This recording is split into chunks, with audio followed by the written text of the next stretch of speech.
Nós, fugiu a palavrinha, a nós obedecermos, né? Para depois nós termos direito. Ou seja, não há como eu ter direitos se antes eu não cumprir deveres. A palavra de Deus é assim, na minha família é assim, no meu trabalho é assim. E nós temos que entender que nós sempre teremos alguém superior a nós. Nós nunca, irmãos, nunca. Entenda isso hoje, porque isso é uma utopia, é um engano. Nós nunca seremos donos do nosso nariz. Por quê? Porque Deus conhece a natureza rebelde da humanidade. Deus conhece que desde Adão a natureza da humanidade está se corrompendo e cada dia que passa nós precisamos de mais autoridades para colocarem freios em nós. Nós precisamos, irmãos, de ser freados. Nós necessitamos, como pessoas, ser muitas vezes barrados. Quando eu leio aquela palavra de Tiago, onde diz que ao soberbo o próprio Deus resiste, é como diz a palavra, é como se uma mão colocasse limite no orgulhoso e dissesse, chega. Sabe quando a gente extrapola e alguém chega e diz, para, acabou, acabou. Eu vejo isso quando eu vejo esse texto de Tiago. E nós, como seres humanos, nós precisamos e sempre precisaremos de alguém que esteja conosco, que ande conosco, que nos aconselhe. Pessoas que nós confiemos e que tenham maturidade, irmãos, para aconselhar, porque não é qualquer pessoa que pode nos aconselhar. Amém? Uma pessoa, para eu me aconselhar com uma pessoa, primeiro eu tenho que conhecê-la na sua integridade. Eu tenho que conhecê-la no profundo do seu caráter. Segunda coisa que eu preciso para confiar numa pessoa como conselheira, necessito ter convicção de que ela está apta, de que a vida dela condiz com aquilo que ela vai me direcionar. Então nós precisamos entender que muitas vezes durante toda a nossa jornada de dia, todos nós, sem exceção, vamos precisar de alguém para caminhar juntos. E eu não estou falando de esposo, não estou falando só de esposa, estou falando de autoridades sobre nós. Ok? Então vamos entender isso, para que nós entendamos também que se eu não cumpro direitos, eu não tenho deveres. Se eu não faço aquilo que é o mínimo que esperam de mim, seja na sociedade, seja na família, seja na vida espiritual, também não poderei nunca exigir nada, nem de meus superiores, nem daqueles que me cercam, muito menos de Deus. A palavra do Senhor diz que Ele está num lugar tão alto, tão sublime, que para mim, para você é inacessível. Com raríssimas exceções de pessoas que Ele levou até a sua presença. Amém? Você for olhar para a Bíblia, são raras. Agora de cabeça eu só estou me lembrando de Paulo, que diz... Ele foi assunto, eu falo de estar diante do Senhor mesmo, né? Que a palavra testifique que foi levado diante do próprio Senhor. Agora de cabeça eu só me lembro de Paulo. Foi ao terceiro céu. Foi ao lugar mais próximo de Deus que um homem pode chegar enquanto vivo. Por quê? Porque ele tinha uma intimidade, ele tinha uma vida de obediência e de sujeição. Nós estamos vivendo dias em que nós precisamos nos adestrar, precisamos nos treinar, precisamos nos alinhar principalmente com a palavra do Deus de Israel. Estamos vivendo dias que precedem, irmãos, a volta de Cristo. Muitas pessoas acreditam que isso talvez esteja longe. Eu digo para vocês, não está. Por isso nós precisamos estar juntos. A palavra de ontem a respeito da noiva foi uma palavra que mostrou que nós temos que estar prontos. Amém? E essa preparação é algo pessoal. E é sobre essa preparação que nós vamos falar um pouquinho nessa noite. Ok? Então vamos lá. Salmo 121, versículo 1 e 2 é a palavra-chave da nossa ministração de hoje, diz assim: Elevo os meus olhos para os montes. De onde me virá o meu socorro? O meu socorro vem de Yahvé, que fez os céus e a terra. Queridos, a igreja está passando por dias maus. A igreja e todo o mundo tem passado por dias em que você não tem segurança, você não tem estabilidade, você não tem condições nenhuma de levantar pela manhã e ter uma ideia de como vai ser o seu dia, tamanho os imprevistos que têm acontecido por causa de toda turbulência mundial. Pessoas que têm fortunas amanhecem ricos e anoitecem pobres. Perdem tudo por causa de uma queda na bolsa de valores, por exemplo. Pessoas que amanhecem bem, têm um piripaque qualquer, cai duro. Se chega no hospital vivo, para a glória de Deus, às vezes vai ficar com alguma sequela de alguma enfermidade, às vezes vai descobrir que tem uma doença incurável, isso quando ela não parte antes de chegar nesse hospital. E assim são muitas as situações das nossas rotinas. A nossa vida diária, ela está abarrotada de surpresas boas e surpresas ruins. Porque a palavra de Deus diz que nós necessitamos tanto dos dias bons como dos dias maus. Por que nós necessitamos dos dias bons? Eu acho que não precisa nem falar, né? Todo mundo se alegra no dia bom, porque o dia bom produz alegria aos nossos corações. Mas por que, irmãos, que nós precisamos de dias maus?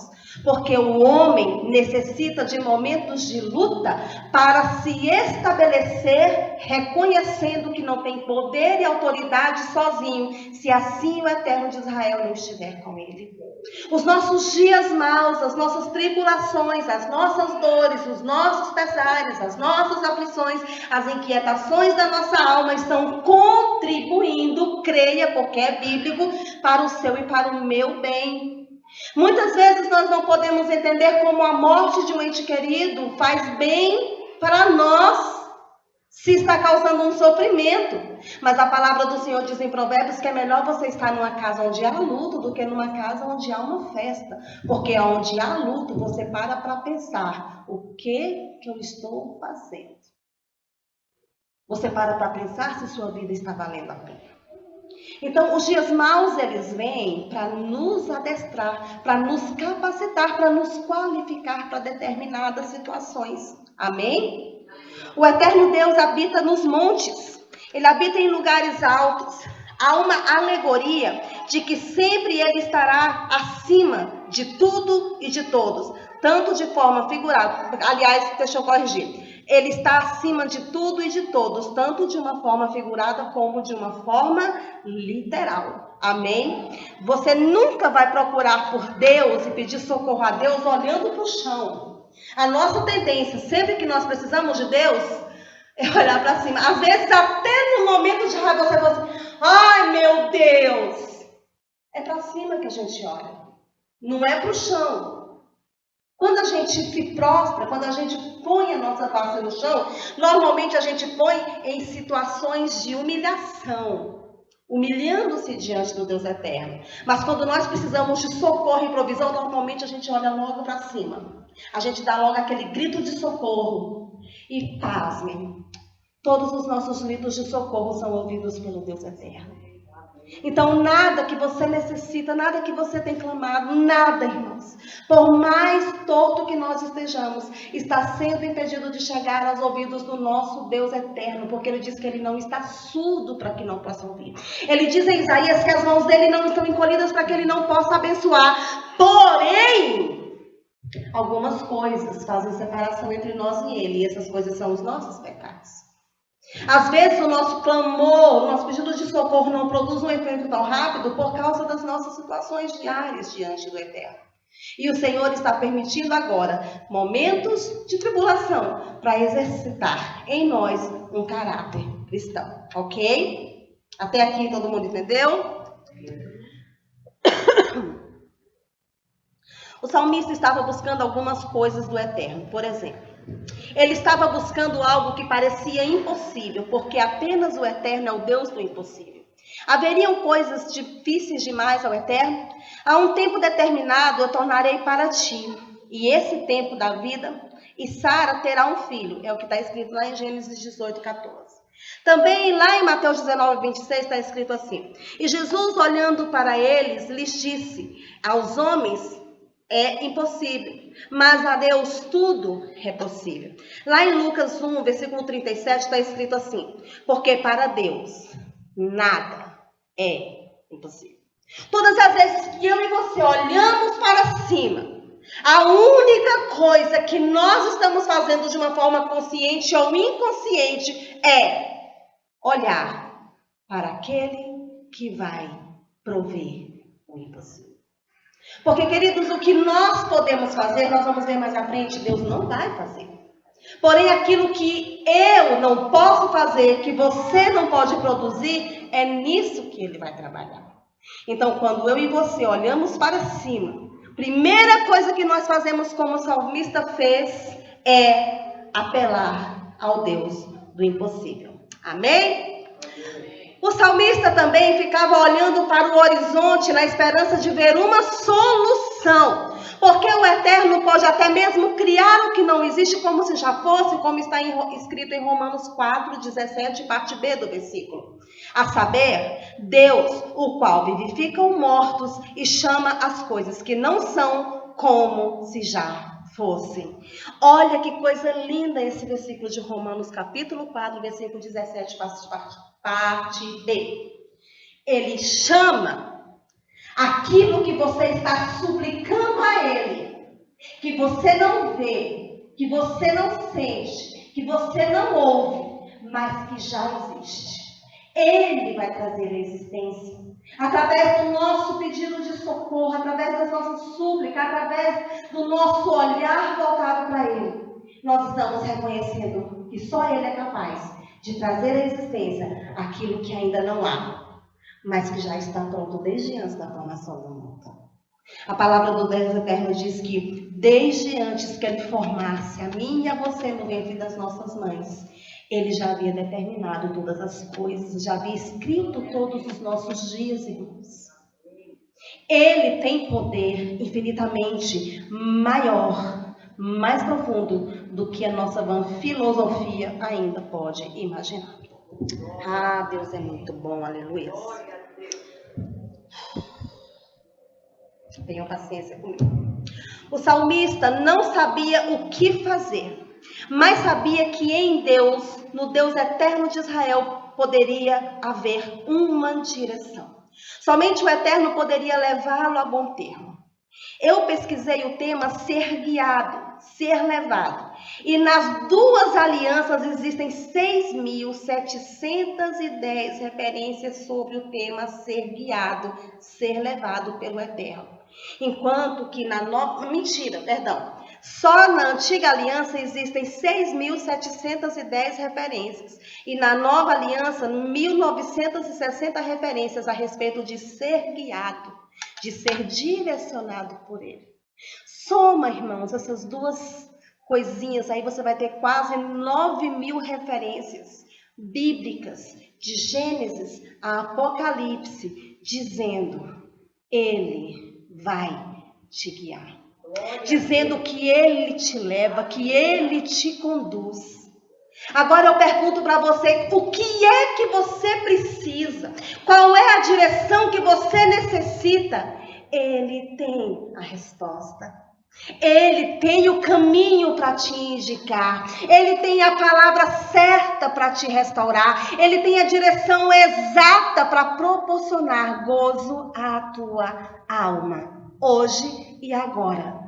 Basta você buscar, ouvir e acatar. Diga: buscar, ouvir e acatar. Porque se eu não sei qual é a direção, se eu não sei qual é a vontade, eu posso fazer um monte de abobrinha, que está tudo bem, entre aspas. Eu vou arcar com a consequência das minhas ações. Mas se eu buscar, receber direção e eu não acatar, aí agora eu me torno um rebelde. Quando você buscar a direção, em nome de Yeshua, acate. Amém? Para que seu estado não se torne pior, para que o Senhor possa operar a maravilha que Ele deseja para ti. Se você necessita de direção para romper, para quebrar travas, encontrar caminhos para seguir, o Abba Pai nessa noite tem 3 direções para que você possa quebrar travas e romper barreiras. Vamos à primeira direção. Aleluias. Não é longo não, irmãos. Eu vou mais ler para me evitar falar. Eu estou cansada, tá? Primeira direção. Querido, você precisa ter fé. Fé. Hebreus 11, versículo 6 diz assim: o autor afirma que é impossível agradarmos ao Eterno quando não temos fé.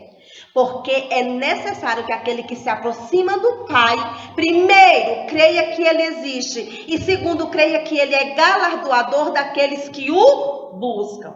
Tem 2 segredos aqui. Você quer ser presenteado pelo teu Pai? Você quer receber tudo que Ele pode lhe proporcionar? Primeiro, creia. Segundo, primeiro, creia que Ele existe. E segundo, creia que Ele pode te galardoar, te presentear. Quer dizer, eu preciso ter uma convicção de que Ele existe, de que Ele é poderoso, de que todos os atributos dele são firmados e consolidados. Nenhum dos atributos dele são falsos. Preciso crer que o poder dele é muito maior do que eu possa imaginar. Preciso crer que tudo ele tem poder para fazer, irmãos.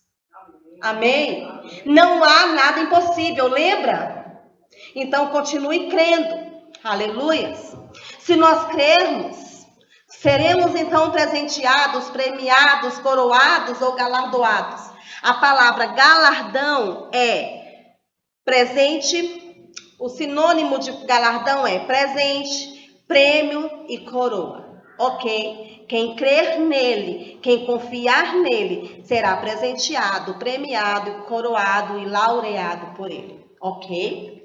Romanos 10:17 diz assim: a fé vem por ouvir a palavra de Deus. Irmãos, há um segredo para edificar a minha e a tua fé. Ouvir o que está escrito na Bíblia. Nós podemos fazer isso de 2 formas. Primeiro, ouvir literalmente alguém lendo um áudio da Bíblia, enquanto você está parado e ouvindo. Não é você estar ouvindo e fazendo 1 milhão de coisas o tempo todo, não. É o áudio rodando e você parado, prestando atenção. Uma outra forma de você ouvir a palavra é você mesmo ler em voz audível. Você vai lendo e você vai se ministrando com essa palavra. Quem tem o hábito de fazer isso, sabe que muito mais conhecimento e que muito mais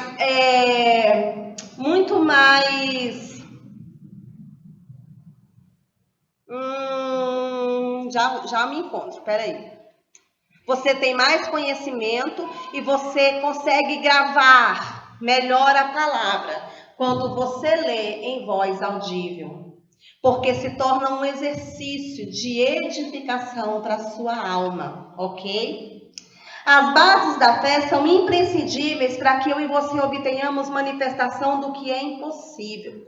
Além de posicionarmos-nos e alinharmos-nos com a palavra, precisamos exercer fé.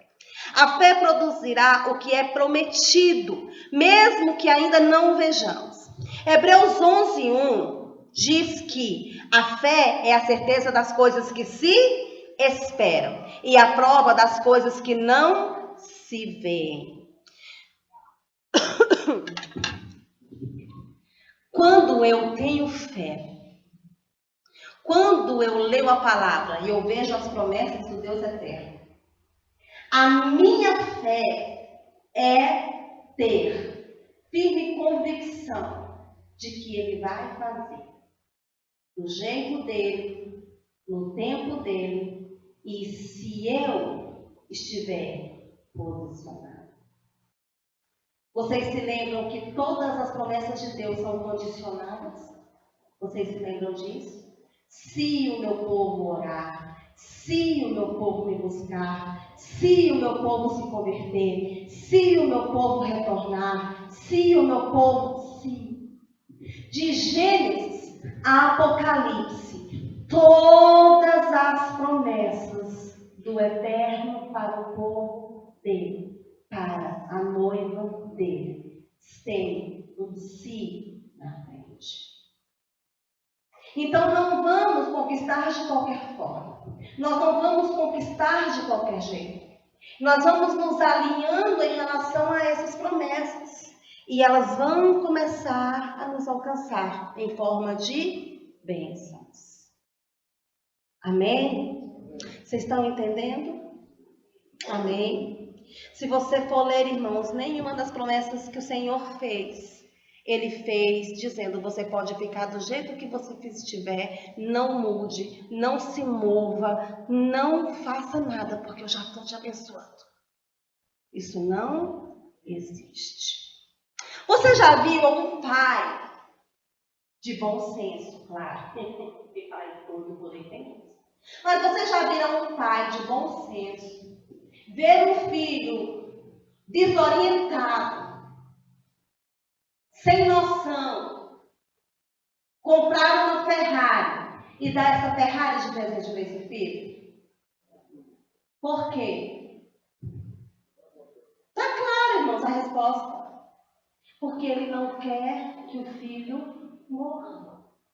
Se um filho é desajustado, se um filho não tem princípios, se um filho não respeita, se um filho não tem normas, se ele vive como se não tivesse lei, ele sabe que se ele der uma Ferrari para ele, a primeira coisa que ele vai fazer é quebrar a cara no poste.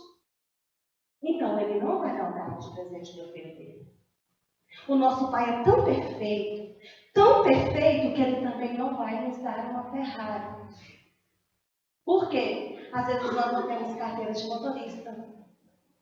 Às vezes nós não respeitamos as leis de trânsito. Às vezes Ele sabe que essa Ferrari vai trazer junto com ela um monte de mulher, um monte de homem que vão só se aproveitar de nós.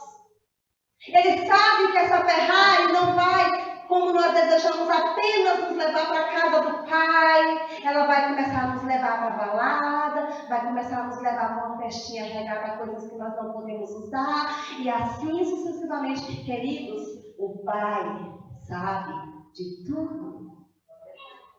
E às vezes nós queremos dele coisas que nós não vamos ter nunca. Não que ele seja mau, não que ele não te ame, não que ele não me ame, não que ele não queira nos dar tudo. Ele sabe, se eu der, ela se perde. Assim como os nossos pais, assim como eu e você que somos pais, amamos e zelamos pelo bem-estar dos nossos filhos e não teríamos coragem de dar uma Ferrari na mão deles, assim o nosso Deus é conosco. O nosso filho pode estar doido para ganhar uma Ferrari. Eu e você podemos estar de joelho todos os dias pedindo ao Deus eterno uma Ferrari, mas se essa Ferrari não for para ser bênção, ela não chega. Amém? Então, reveja. A palavra do Senhor diz que pedi e pedis e não recebeis porque pedis maus. Pedis para os vossos próprios deleites. Se você está querendo alguma coisa só para o seu deleite, esqueça. Porque se não servir para o reino, Deus não dá. Porque vai tirar você da presença dele, vai tirar a mim da presença dele. Ok? Aleluia. Até aqui tudo bem? Hebreus 1, versículo 17, parte B, diz assim: porque o justo viverá pela fé, e sem fé o justo não vive, irmãos. Se o justo viver pela fé, é pela fé que ele vai permanecer de pé, isso significa que essa fé tem que ser alimentada, e essa responsabilidade de fazer essa fé crescer e prosperar é nossa, e se ela não prosperar, nós morreremos. O que nos mata não é a promessa de Deus que não se cumpre. Escreva isso no teu coração. O que nos mata não é a promessa que não se cumpre, não é a demora nela se cumprir. O que nos mata é a nossa falta de firme convicção. Eu estou no caminho do Senhor há 19 anos. Meu filho mais velho esteve aqui ontem, já está com 29. Agora que ele está começando a caminhar. O número 2 tem família e usa droga. O número 3 termina a faculdade agora. O número 4, que é o meu caçula, está preso. E eu estou pegando. Eles são ignorantes em relação à palavra? Vocês acham que eles são? Eles escolheram. Agora eu vou culpar Deus porque a bênção está demorando. Ele disse que os 4 são dele. Que no tempo certo, um a um, ele vai levar. Agora eu vou desistir porque as coisas que eu mais amo está perambulando ainda na mão de Satanás como joguete? Nunca. Aí é que eu vou perseverar. Porque a oração de um justo muito vale os seus efeitos. Fé é isso, irmãos. Eu não sei quando vai ser. Eu não sei como vai ser. Irmãos, se eu for olhar para a situação do meu pai, dos meus filhos, da minha irmã, do meu irmão, eu chuto o balde e mando tudo para a casa do chapéu. Literalmente falando. Mas quem fez a promessa. Aconteça o que acontecer. Nas mãos dele está o poder de inclinar corações. Apocalipse diz que ele muda até pensamentos e intenções. Por que eu vou desistir de um Deus desse? No tempo oportuno, ele fará. Amém? Fé é isso. É permanecer firme. Com alegria. Não vou dizer que tem dias que eu não choro de tristeza, de angústia, são tantas emoções que a gente sente quando as pessoas que a gente ama estão fazendo coisas que não agradam ao Senhor. Vocês sabem disso. Mas eu não vou desistir do meu Deus. Porque Ele vai continuar sendo Deus. Quer os meus filhos se convertam, quer não. Quer as promessas se cumpram ou não, irmãos. Ele vai sempre continuar sendo o eterno Deus. É dele que eu preciso. Amém? Aconteça o que acontecer. Primeiro, não deixe de crer. Segundo, saiba que há um tempo determinado para todas as coisas debaixo do sol. Terceiro, no tempo oportuno acontece. Amém? Você poderia saudar o Senhor com a salva de palmas, né? Porque Ele é digno. Aleluia. Ele é perfeito.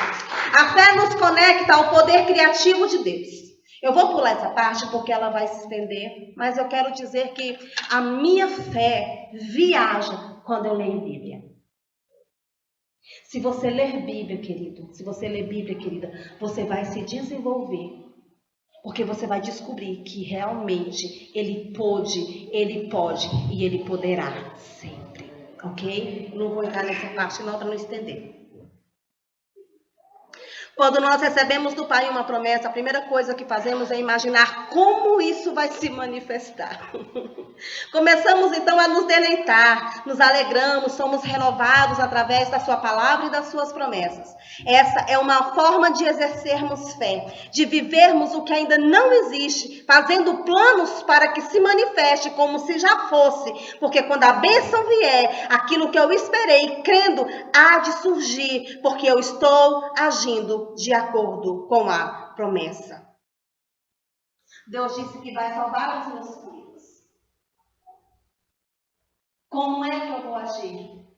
Vocês acham que quando eu chego perto deles, eu chamo ele de drogado, eu chamo ele de bandido, eu chamo ele de canalha, eu chamo... Não, irmãos. Eu trato ele como se ele fosse servo. Há muitos anos Deus me ensinou a ser para os meus filhos, não uma mãe, mas uma ministradora. Porque eu consigo ouvir qualquer coisa de qualquer pessoa, respirar, por mais que minha vontade seja de dar um soco. Porque tem hora que você escuta coisas que a gente mira. Chega um cara para confessar que é pedófilo. A tendência do nosso coração é ter um ímpeto. Mas a misericórdia de Deus diz que Deus perdoa todas as coisas, desde que haja. Então, se eu consigo ouvir isso de um estranho, e consigo perdoar, continuar amando, cuidando e ensinando esse estranho como sair dessa prisão, como produzir vida, como romper e não voltar para ela, como é que eu tenho que agir com meus filhos, irmãos? Da mesma forma. Aí eu agia como boazinha, como estranha, quando era filho meu, eu descia o cacete. Simples assim. Até que um dia Deus disse: por que você consegue fazer com os outros e não consegue fazer com eles? Mude. E eu mudei. Não, meus filhos não têm segredo para mim. Por pior que seja a situação, eu sei do que eles são capazes. Porque eles não me omitem.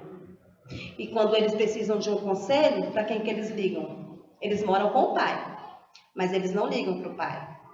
Eles não se comunicam com o pai. Quando eles precisam de uma direção, precisam de alguma coisa espiritualmente falando, é para mim que eles correm. Eles conseguiram encontrar o que eles precisavam.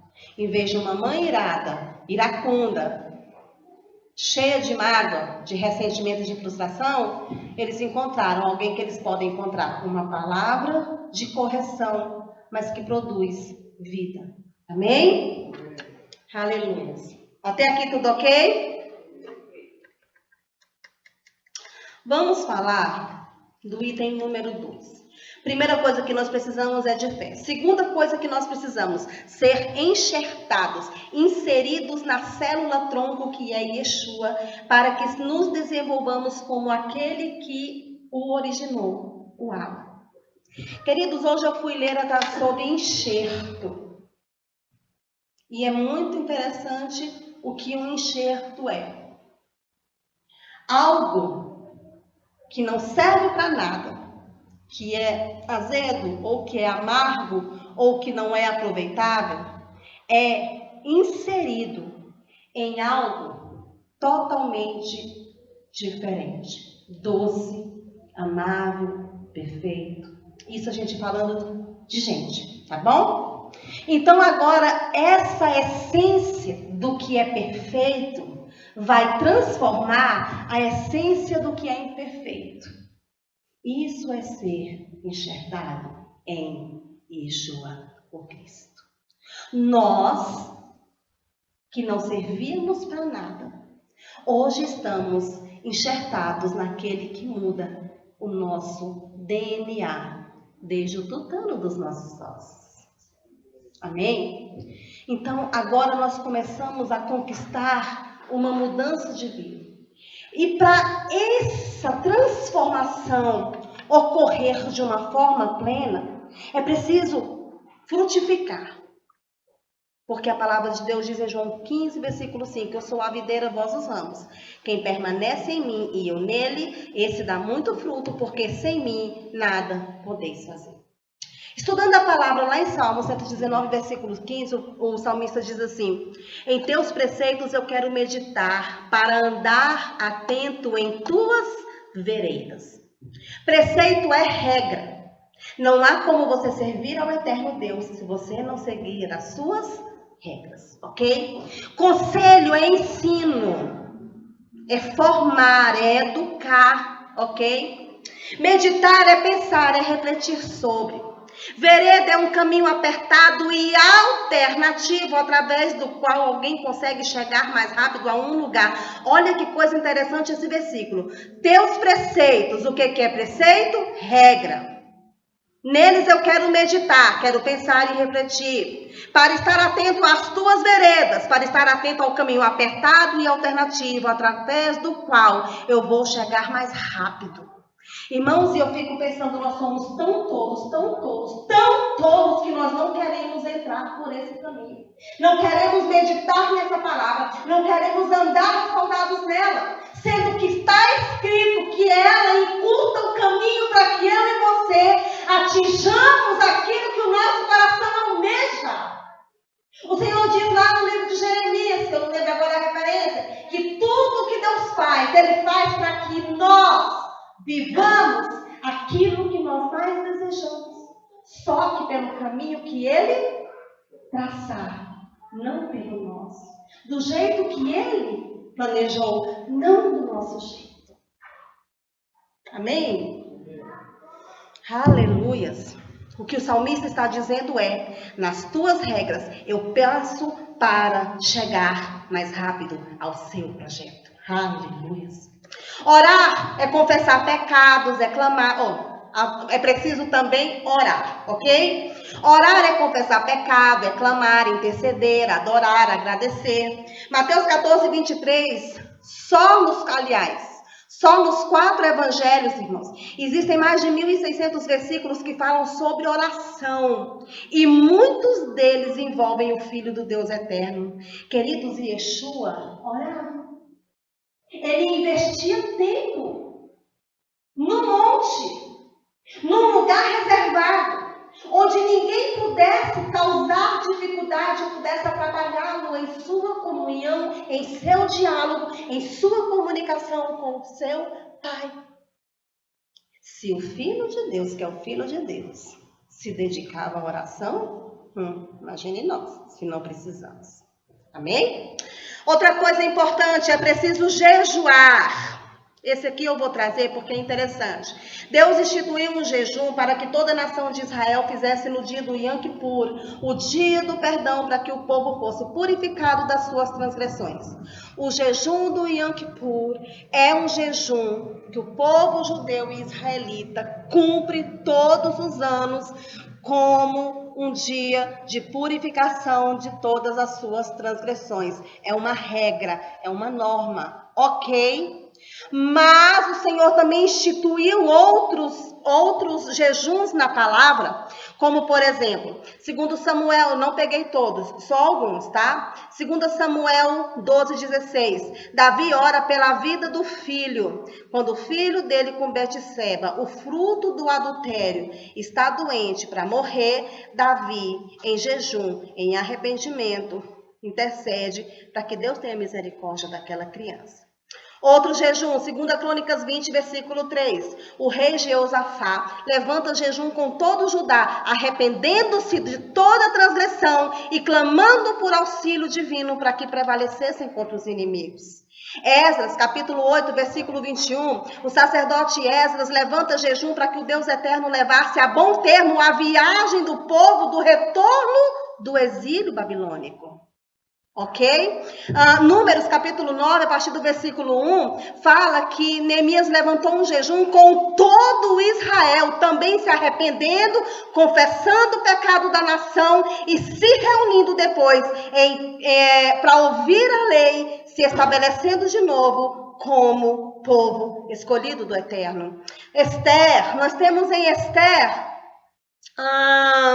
o jejum de 3 dias, jejum esse que foi feito para aniquilar, para destruir o inimigo de todo o povo judeu naquela época.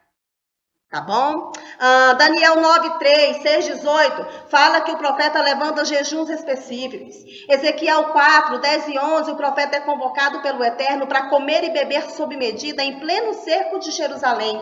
Lucas 2:37 diz que a profetisa Ana, uma viúva de quase 80 anos, vivia no templo servindo a Deus em jejuns e orações dia e noite.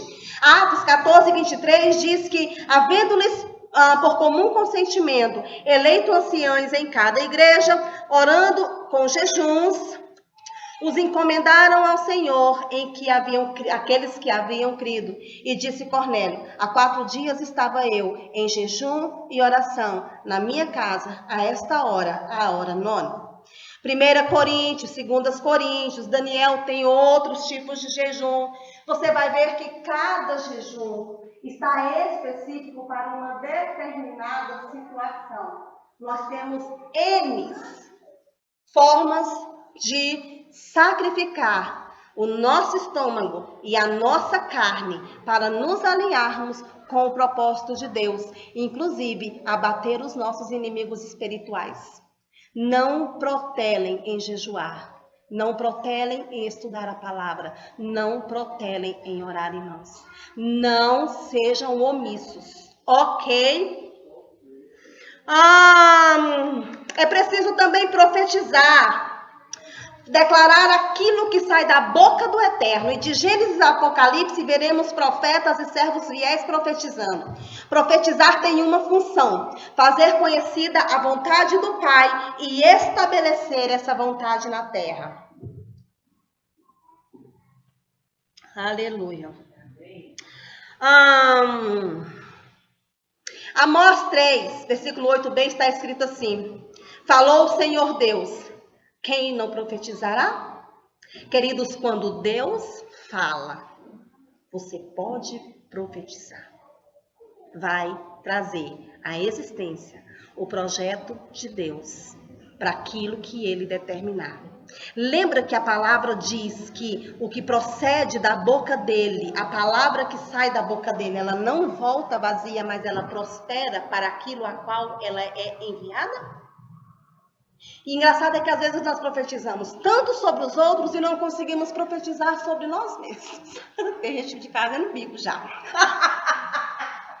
Mas eu também sou assim, sabia? A gente tem tanta empáfia quando a gente vai fazer um propósito para cobrir vidas. A gente bate na cara do cão. E às vezes por nós mesmos nós não conseguimos fazer. Interessante, né? Mas está errado. Nós precisamos mudar isso. Se eu posso conquistar pelos outros, eu também posso conquistar por mim. Amém? Aleluia. Alguma pergunta? 1 Coríntios 14:10 diz assim: o que profetiza fala aos homens, para edificação, para exortação e para consolação. Então a profecia tem 3 sentidos, 3 pilares: edificar, exortar e consolar. Ok? E hoje em dia é fácil ser profeta de Deus, irmãos. Não é difícil, não. Basta você ter salvação em Yeshua, porque aí o Espírito da profecia vai habitar em você. Basta você conhecer a palavra de Deus. E tudo que você quiser trazer à existência pela promessa, pelo chamado, pelo propósito do Eterno, é só você usar a palavra. Tem um versículo interessante que o Senhor diz assim, que ele só tem compromisso com uma coisa, no céu e na terra. E não é com o sangue de Jesus. Alguém sabe o que é? A palavra dele. A palavra, o Eterno diz: eu tenho compromisso, eu zelo para que ela se cumpra. Quando você não quer ler Bíblia, quando você investe tempo em tanto lixo que não vai te acrescentar nada, você está perdendo a oportunidade de se tornar alguém escolhido por Deus nessa terra, para trazer à existência os sonhos e propósitos do Deus eterno. Vocês estão vendo essa igrejinha desse tamanhozinho? Quando eu falo igrejinha é porque nós somos poucos, né? Irmãos, eu falo que somos porque eu ainda sou daqui. Estou lá longe, mas eu estou daqui. Eu nunca dei minha cabeça para outra cobertura, então se vira. Aí, o que a gente vai fazer? A gente vai passar por uma guerra, né? O Senhor revela que tem um principado, não sei, e aqui não vem não, sempre vem de 3, de 4, de 5. Graças a Deus, mas tudo bem.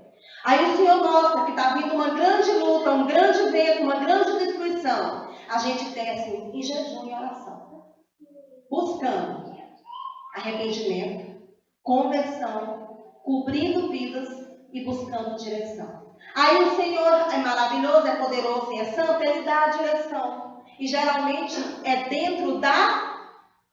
Geralmente não, é sempre dentro daquilo que a gente está vivendo.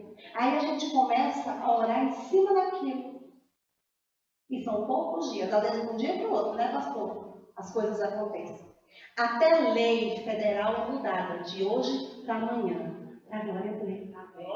Deus não está preocupado com multidões. O Senhor está olhando para a terra, procurando os justos, os fiéis e os adoradores. 3 classes. Intercessores. Amém? Então, acorda. Pequena igreja. Desperta, porque você pode fazer toda a diferença na terra, em nome de Yeshua, ok? Eu separei alguns versículos também sobre profecias, profetas, mas eu não vou também trazer não, porque vai estender. E minha garganta já está ardendo. Finalmente, é preciso nós nos envolvermos com as coisas do Pai, tanto física quanto espiritualmente. É preciso, queridos, nós alinharmos céu e terra. Não há como o propósito do Deus eterno se cumprir na terra se aquilo que está no físico não se alinhar com o que está nas regiões espirituais. Tudo o que acontece aqui é reflexo do que já está lá. Lembra que ele já criou tudo? Lembra que ele já sabia de tudo? Está pronto. Por que não se manifestou ainda? Por causa da minha e da sua preguiça. Né? Preguiça de orar, de ler, de jejuar, de buscar com sinceridade, de desenvolver um caráter cristão. Preguiça de se envolver com a obra, de se envolver com o reino, de se envolver com o próprio Deus em um relacionamento íntimo. Né? Então é necessário nós mudarmos para crescermos. Somos chamados para reinar na terra e no céu. Apocalipse 5:10 está escrito: e para o nosso Deus tu nos fizeste reis e sacerdotes. Queridos, nós estamos trabalhando aqui, desenvolvendo aqui o que nós seremos lá. Você não vai ser lá aquilo que você já não estiver sendo treinado aqui e exercendo.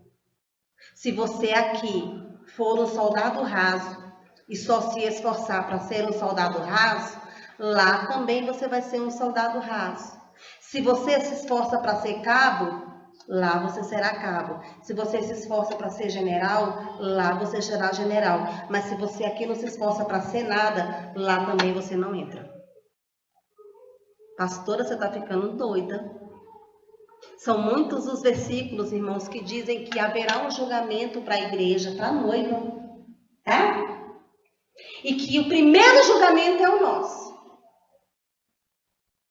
Se há julgamento, só podem haver duas coisas: absolvição. Quais são as obras que você tem hoje diante do teu Deus?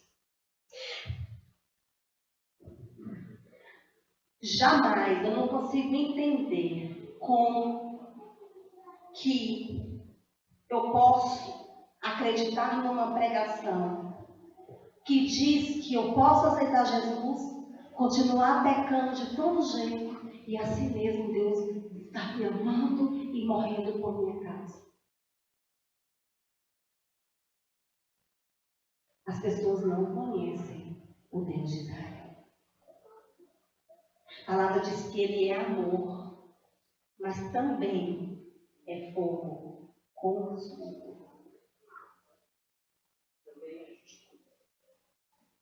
Deus é tão justo, que até Satanás só opera na minha e na sua vida se houver legalidade.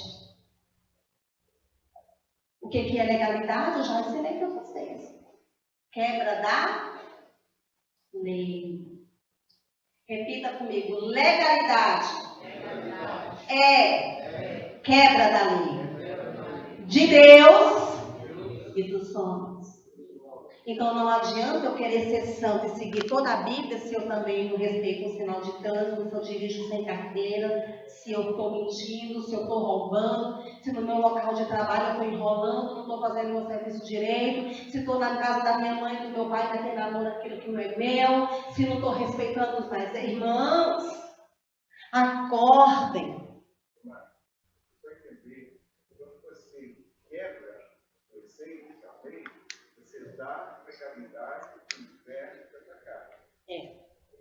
Exatamente. A gente vai ver que todo o contexto da palavra, o inimigo sempre vem operando dentro daquilo que o povo dá direito legal, quebrando uma lei. Eu acho interessante, por exemplo, lá o livro de Números, quando Balaque convoca Balaão para amaldiçoar Israel. Por 3 vezes, Balaque faz de tudo para Balaão amaldiçoar Israel, mas Balaão não consegue. E das 3 vezes ele abençoa o povo e por fim libera uma palavra profética para o que seria o Israel futuro. Lá no capítulo 25, se eu não me engano, o que Balaque faz? Banca o esperto. Já que eu não consegui fazer os caras serem amaldiçoados por um profeta falso, tá, irmãos? Ainda vou envolver os caras naquilo que o homem cai rapidinho. Pega um monte de prostituta cultural e manda ao encontro dos homens israelitas. Eles caem em fornicação, eles caem em adultério. Depois que eles caem em fornicação e adultério, elas conduzem eles às festas, ou seja, bebida, ópio, que na época já existia vários tipos de droga, e festas religiosas são regadas a orgia, bebida e drogas. Isso é desde a origem do mundo, viu, irmãos? Não é de hoje, não. Quando Satanás quer pegar a mim e a você, ele usa 3 estratégias: sexo, dinheiro e poder. Porque nem sempre dinheiro e poder estão juntos. Tem gente que é podre de rico e não tem poder nenhum. Porque poder está vinculado à inteligência. Então, quando nós temos sexo, dinheiro e poder, nós precisamos nos policiar, porque essas 3 coisas podem nos destruir a qualquer momento. Quando aqueles homens caem no sexo ilícito e caem nas orgias com os deuses pagãos, agora eles são enredados e são vencidos, porque eles deram a legalidade. E todos os demônios que estavam por trás daqueles deuses agora começam a trazer destruição e morte sobre Israel.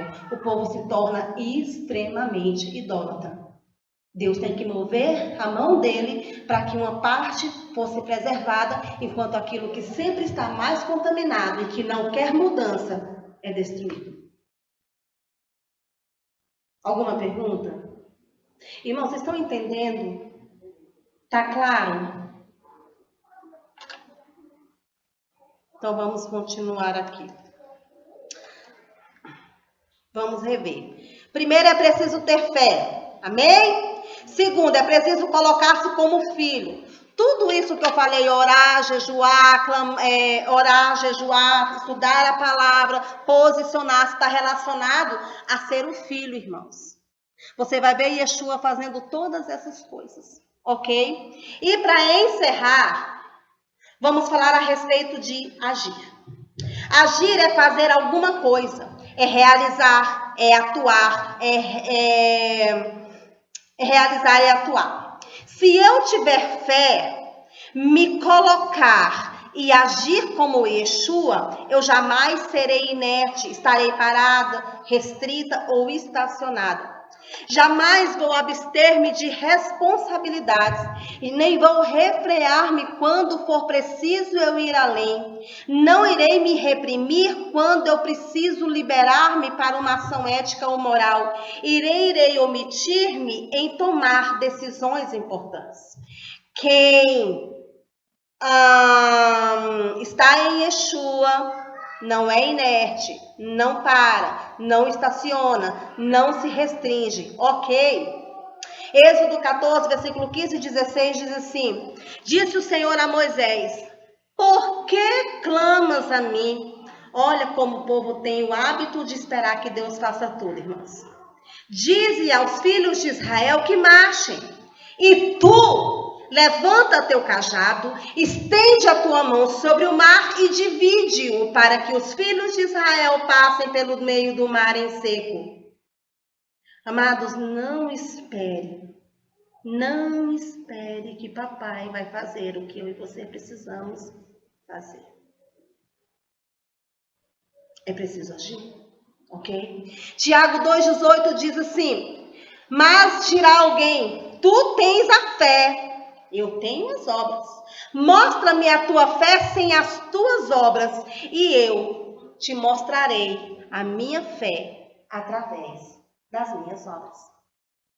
Não adianta eu ter fé, não adianta eu estar querendo me tornar um filho em pessoa se eu não ajo, se eu não trabalho, se eu não corro atrás, se eu não empenho esforço, se eu não me dedico. Você sabe o que é uma pessoa medíocre? Você sabe o significado da palavra medíocre? Quando alguém olha para uma pessoa e diz assim, fulano é medíocre. Ser medíocre é viver como a maioria vive. É ser mediano. E Deus não nos quer crentes medíocres. Deus nos quer crentes acima da média. Irmãos, crentes medíocres, assim, ó. E eu falo com a experiência de quem já trabalha com libertação e cura há quase 10 anos. Eu preciso mudar em muitas coisas. Agora nós precisamos querer mudar. Não adianta eu querer ficar o dia inteiro com a minha bunda sentada no sofá, na frente do computador, na frente de uma televisão, só numa mesa comendo, achando que Deus vai fazer todo o resto. Porque não vai. Hello? Ele já fez, amados. Irmãos, o que você e eu precisamos entender é: já está consumado, já está feito, ele não vai fazer, está pronto, não se manifestou porque nós somos acomodados, nós nos deixamos abater por qualquer titica, nós nos deixamos abater por qualquer situação, por qualquer pessoa. Palavra, ai, fulano disse isso de mim, eu não gosto mais dele, ai, pelo amor de Deus. Críticas edificam. A gente precisa aprender a receber crítica e analisar, porque críticas não vêm por acaso. Quando você começar a receber muito elogio de alguém, desconfie. Agora, quando você recebe críticas, se autoanalise. Veja se você realmente está sendo o cara, a pessoa. Se você realmente está alinhado, alinhada. Se você realmente está dando o melhor. Se você está se esforçando mesmo. Hebreus diz, irmãos, que nós ainda não temos nem o sangue. Às vezes a gente vai ter que dar o sangue. Isso significa, muitas vezes, dar a própria vida, por amor a Ele. E eu estou falando de Hebreus, Novo Testamento, não é de lei, não. Nós vivemos um evangelho meia boca, ensinamos um evangelho meia boca e temos uma igreja formada por crentes meia boca. E se Yeshua voltasse agora, nós estaríamos no sal. Porque nós não temos nos esforçado o suficiente. Tem profeta da boca suja. Tem profeta mentiroso. Tem pastor ladrão. Tem missionário corrupto. Tem apóstolo adúltero. E essa é a igreja que está aí fora. E você vai continuar sendo essa mesma titica? É isso que Deus espera de mim e de você? Viver caindo e viver prostrado? Será que foi para isso que Yeshua morreu? Gente, de verdade. Para pensar. Jesus na cruz, porque eu matei ele, foi o meu pecado, então foi eu que matei. Fecha o olho aí e pensa assim, Jesus está na cruz. Por que ele está lá? Porque ele sabia que em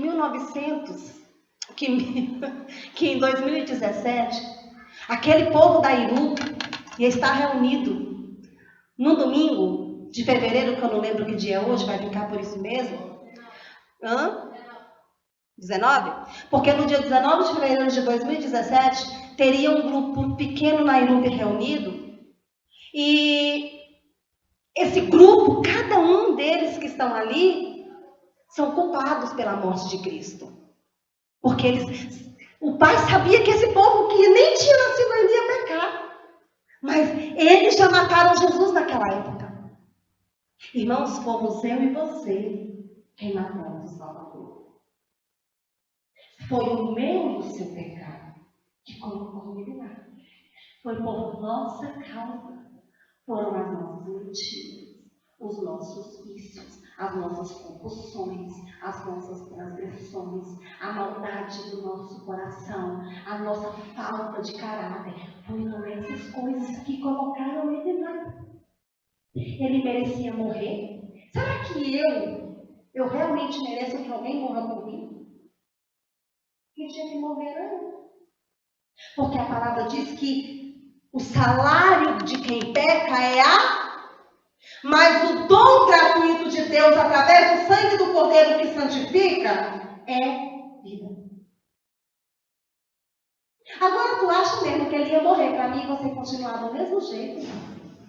Ou vivendo um dia de pé e outro caminho? E o pior, sendo conivente com os outros que estão iguais ou piores do que nós. O meu filho ontem me surpreendeu com uma palavra que ele me disse. Ele disse assim, mãe, porque o rapaz que estava com ele aqui era o líder de célula dele. Era ele que estava discipulando o Leonardo. E ele não está bem. E os dois agora são amigos íntimos. Aí ontem ele me disse, mãe, eu conversei com o Denis e eu não estou mais sendo discipulado por ele. Estou sendo discipulado agora por aquele outro jovem, que agora eu não lembro o nome. Porque nós nos tornamos amigos íntimos. Chegou num ponto em que ele não se via mais para me discipular. Por quê? Passando a mão por cima dos erros dele. Nós não podemos passar a mão no erro, cobrir e ocultar nem os nossos erros e nem os erros de ninguém. Ok? Então, o Senhor está esperando uma igreja ágil, uma igreja ativa, que tome decisões, que seja resiliente, que use o que tem nas mãos para trabalhar. O que Deus falou para Moisés, irmãos? Pega o teu cajado. O que tem nas suas mãos hoje é exatamente o que você precisa para trabalhar. Eu acho que eu já ouvi isso de alguém, mas eu não sei de quem, então eu não vou citar o nome, mas essa frase não é minha. Mas eu tenho certeza que eu já ouvi isso de algum lugar. Você tem que usar o que está nas suas mãos. Para Moisés era um pedaço de pau. Você já parou para pensar como é que você vai chegar na frente do mar vermelho que é, gente, é grande. É grande, é muita água. E com um pedaço de pau você estende e fala, abre-te, ó mar. É coisa de doido. Mas ele usou o que ele tinha. Primeiro, palavra, dê ordem. Segundo, estenda a mão. E terceiro, use o que você tem para trabalhar. Ah, mas eu não sou muito sábio, eu não sou muito sábia, estou assim, estou assado. Comece a fazer. Faça com o que você tem. Comece da forma que você está. E Deus vai te ajudar a desenvolver. Amém? Trabalhe. Não espere você crescer, você amadurecer para fazer alguma coisa no reino e na obra do Deus eterno. Comece hoje. Aliás, ontem. Para que você amanhã esteja muito mais treinado e com muito mais ferramentas nas mãos. Amém? Amém. Então, queridos, essa era a palavra do Senhor para nós hoje.